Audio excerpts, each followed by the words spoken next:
હવે ખજૂરને મારે એક મોટો સવાલ તો ઈ પૂછવાનો છે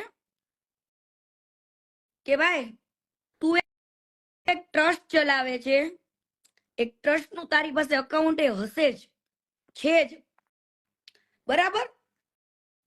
તો તું લોકો પાસે જે દાન લે છે એ તું હવાલા કરાવે છે, આંગળિયાઓ મંગાવે છે, મની ઓર્ડર કરાવે છે, તો તારે ટ્રસ્ટ નું અકાઉન્ટ છોડીને, બેંક અકાઉન્ટ છોડીને તારે કેમ આવી રીતના પૈસા લેવા પડે છે?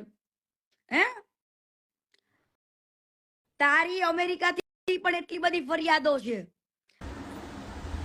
હલો, નમસ્કાર, જય શ્રી કૃષ્ણ. હું છું તમારો પ્રિય ખજૂર. કેમ છો બધા? લાઈવ આવવાનું કારણ એક છે. રાજકોટમાં 3 દિવસ પહેલાં એક વાવાઝોડું આવ્યું હતું અને તમને લાઈવમાં બતાવું એટલે તમને વધારે આઈડિયા આવશે કેવી રીતના થયા.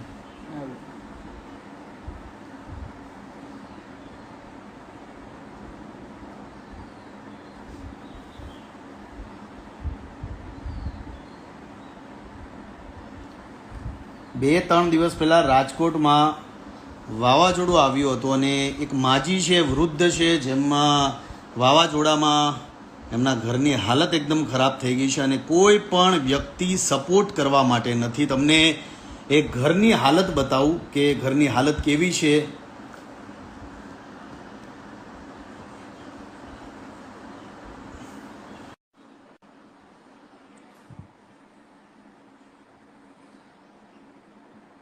રાજકોટ અને અત્યારે જસ્ટ મને મેસેજ આવ્યો કે માજી છેલ્લા 3 દિવસથી હેરાન થઈ રહ્યા છીએ. હસબન્ડ વાઈફ છે, આગળ પાછળ કોઈ નથી અને ઘરની બહાર રહી છે. છેલ્લા 3 દિવસથી વાવાઝોડું આવ્યું અને પોતે હેરાન થઈ રહ્યા છે. અત્યારે વિજયને મેં ત્યાં મોકલ્યા છે અને જે પણ એમની રિક્વાયરમેન્ટ છે તાત્કાલિક ધોરણે પૂરી થાય છે. પણ કહેવાનો ભાવાર્થ એ છે કે રાજકોટ બહુ મોટું છે અને બધી જ વસ્તુ થઈ શકે છે રાજકોટમાં. તો